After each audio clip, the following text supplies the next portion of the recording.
orang-orang seperti itu dia tahu ya mereka dalam apa yang mereka dalam kesesatan, ada kesesatan. Ustaz Irfan tadi dia bilang macam-macam dah orang itu komplotannya Abu Jahal semua. Komplotan Abu Jahal ya, enggak usah kita dengerin, kita tetap aja kita istiqomah dengan Allah Subhanahu wa taala. Insyaallah. Begitu dah. Kita kalau ngadepin orang begitu, itu tahu kalau kita lagi jalan nih menuju sesuatu, ada anjing menggonggong. Ya, cukup aja kita tikuk sekali dua kali udah. Kalau kita terus tipukin, kalau kita terus ladenin, itu sama aja kita itu kagak sampai ke tujuan kita ibaratnya. Kapan sampai tujuan kita, betul apa enggak? Anjing lagi ngomong, timpuk saya jebret udah beres. Itu seperti itu dari Bapak. Makanya hati-hati. Ya makanya di sini mudah-mudahan kita selalu berada dalam hidayah Allah Subhanahu wa taala. Amin. Allah pertemukan kita dengan ulama-ulama yang istiqomah. Amin. Allah Subhanahu wa taala. Amin. Allah Subhanahu wa taala selalu memberikan kita petunjuk. Allah jauhkan kita dari orang-orang yang batil. Amin. Allahumma arina haqqa haqqa warzuqna ittiba'ah wa arinal batila batila warzuqna ijtinabah. Jadi ini propaganda yang sangat serius. Kalau kita jauh dari ulama ilmu, maka iman kita menjadi taruhannya. Na'udzubillah min. Dan kafal kiram.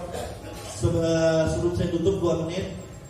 Ya, apalagi sekarang narasi yang mereka sedang mainkan, mereka mengatakan seakan-akan ini para keturunan Arab yang ada di Indonesia itu dengan sebutan mereka sedang menarasikan pribumi benar. Seakan-akan pribumi keturunan Arab bukan pribumi. Ini hati-hati. Ini pemecah belah bangsa yang kayak begini. Dulu Belanda itu membuat narasi orang-orang keturunan Arab disebut non pribumi. Kenapa? Tujuan mereka ingin memisahkan. Tapi kalau kita lihat sejarah, bagaimana ya mereka keturunan Arab, baik dari habaibnya maupun dari masyayikhnya, ya mereka yaitu mengadakan sumpah pemuda keturunan Arab. Di dalam sejarah yang kita tahu, Sumpah Pemuda Keturunan Arab pada tahun 1934, ya, yang dimana di situ dinyatakan bahwasanya ya mereka para peranakan Arab dulu namanya PAI tergabung dalam PAI yaitu Partai Arab Indonesia. Salah satu orang tua imam besar kita, salah satu aktivisnya Habib Rizik Syihab. Ya, di situ pada tahun 1934 mereka berkumpul. Tanah air peranakan Arab adalah Indonesia.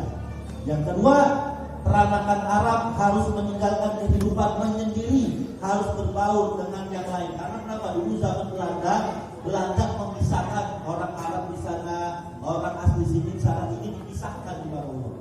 Ini dipisahkan. Itulah narasi orang Belanda menyebut mereka yang keturunan asing disebut dengan non pribumi. Yang ketiga, di situ dari Sumpah Pemuda Arab, yang ketiga poin besarnya peranakan Arab memenuhi kewajibannya terhadap tanah air bangsa Indonesia. Artinya mereka sudah bercampur baur, mereka bagian dari Indonesia. Maka dicatat, Bung Karno mengatakan, apa kata Bung Karno? Ketika kita habis berjuang melawan penjajah, kata Bung Karno, kita harus terima kasih kepada mereka yang berjuang, yaitu kepada etnis Tionghoa. Kita terima kasih kepada etnis India, tapi kita nggak perlu terima kasih dengan etnis Arab. Maksudnya apa? Soekarno mengatakan kita nggak perlu terima kasih dengan etnis Arab karena etnis Arab yaitu bagian dari kita, itu menjadi kewajiban kepada Allah. Soekarno mengatakan kalau sama etnis Arab nggak perlu terima kasih karena etnis Arab kemudian bagian dari bangsa Indonesia. Dan itu kewajiban. Itu sejarah. Yang kedua, ya, bagaimana pengakuan dari yaitu Kiai Haji Mas Mansur. Siapa itu? Salah satu yaitu mantan Ketua Umum Muhammadiyah. Apa kata Kiai Haji Mas Mansur? Mengatakan kebangkitan kesadaran yang dilakukan oleh orang-orang keturunan Arab dengan melakukan Sumpah Pemudanya, mereka menginsafkan tidak hanya menginsafkan keturunan Arab saja. Artinya Sumpah Pemuda Keturunan Arab tidak hanya menginsafkan mereka, tapi juga menginsafkan kita bangsa Indonesia agar jangan terpecah belah. Ada lagi pernyataan Ki Hajar Dewantara. Siapa yang mengenal Ki Hajar Dewantara? Ketika mengomentari yaitu peristiwa sumpah keturunan Arab, sumpah pemuda keturunan Arab, apa kata Ki Hajar Dewantara? Ki Hajar Dewantara mengatakan kesadaran sumpah pemuda keturunan Arab tidak saja penting bagi saudara kita yang berketurunan Arab, namun penting pula untuk kita semua, untuk sama-sama kita memiliki cita-cita menjaga kesatuan bangsa. Artinya ketika keturunan Arab pada tahun 1934 melakukan sumpah kesetiaannya, kami dari keturunan Arab, kami itu mempunyai kewajiban, kami adalah Indonesia adalah kami, itu mendapatkan aspirasi dari tokoh-tokoh nasional. Ini sejarah, sekolah nggak ada begini sejarah. Kenapa saya katakan seperti ini? Karena tadi saya bilang masih botak, saya ngomong seakan-akan mengatasnamakan pribumi, betul apa enggak? Betul. Dikit-dikit mengatasnamakan pribumi. Mereka ingin mengkerdilkan bahwasanya para habaib yaitu non pribumi. Pada jelas dalam sejarah mereka yang berketurunan Arab, mereka adalah bagian dari bangsa Indonesia. Bangsa Indonesia, subhanallah. Makanya ini sejarah biar kita tahu, ya. Makanya di sini saya kasih masukan. Ya. Sekarang kita banyak ya, kalau kita membuat narasi, ya kita sekarang lagi ini masalah lokal, masalah kita itu sebagai pemimpin. Kita sebagai pemimpin siap membela dunia Nabi, betul atau tidak? Jangan pakai kita bahasa pribumi.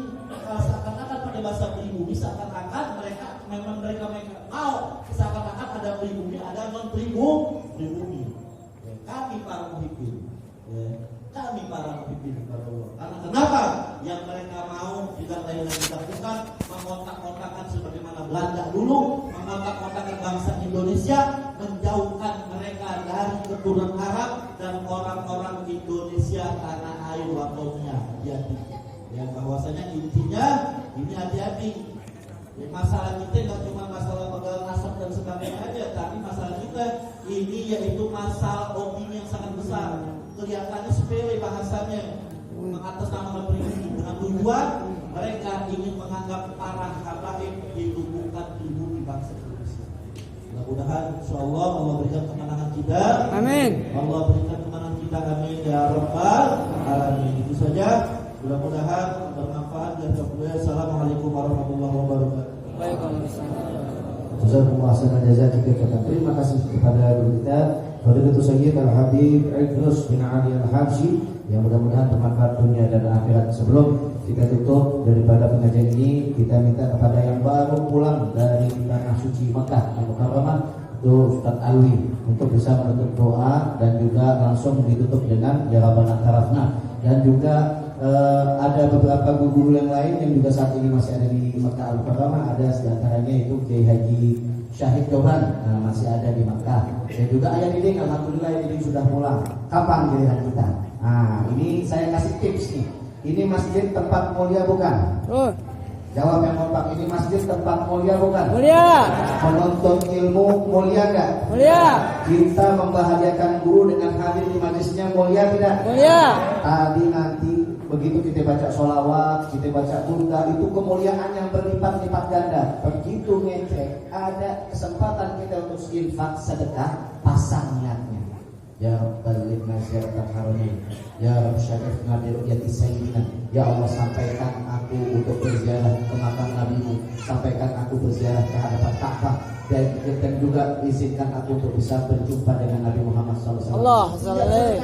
Pasang begituan. Kenapa? Kita lagi banyak diliputi oleh kemuliaan-kemuliaan. Kalau ngaji di mari, insya nanti satu-satu boleh laporan sama saya. Ini udah banyak. Ada di antara kita yang duduk di antara kita semua ini udah ada kesempatan ke sana, ziarah ke makam Nabi, umrah di Mekah Al-Mukarramah, ada yang menunaikan ibadah haji. Juga begitu pun guru-guru kita, ada satu demi satu diberikan kesempatan Allah Subhanahu wa taala. Makanya untuk kita duduk, kesempatan kita di majlis yang mulia jangan disia-siakan. Setiap mahalnya pasang doa yang baik-baik. Setiap kita berinfak sedekah, pasang niat yang baik-baik. Mudah-mudahan setiap permintaan kita, setiap munajat kita dikabulkan Allah Subhanahu wa taala. Amin ya rabbal. Kepada Ustaz Alwi disilakan untuk menutup majlis dengan doa dan juga doa penutup majlis. Baik, sama-sama kita doakan kepada seluruh jamaah istiqomah di dalam menuntut ilmu di majelis taklim malam Kamis Masjid Al-Islam. Mudah-mudahan kita semua senantiasa diberikan Allah kekuatan, senantiasa diberikan oleh Allah Subhanahu wa taala yakni dan istiqomah di dalam terus menuntut ilmu sampai kita wafat. Amin ya rabbal alamin. Juga kita bacakan doa surat Al-Fatihah kepada yang sedang sakit, sedang dirawat, yakni salah satu jamaah kita Muhammad Rusani bin Muhammad Jabbar. Juga kita doakan Malik Yaumiddin. Iya.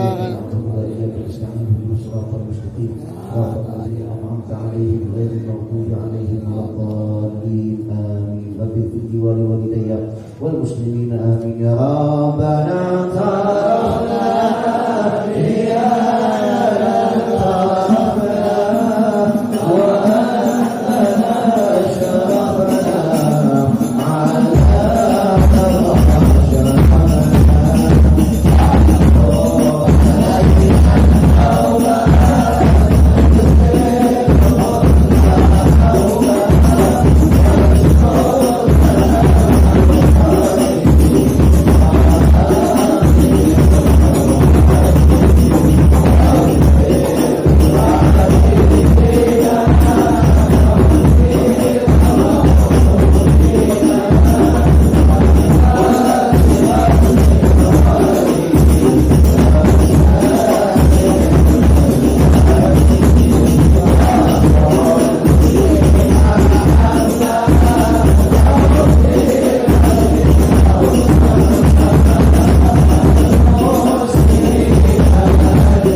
والحمد لله رب العالمين.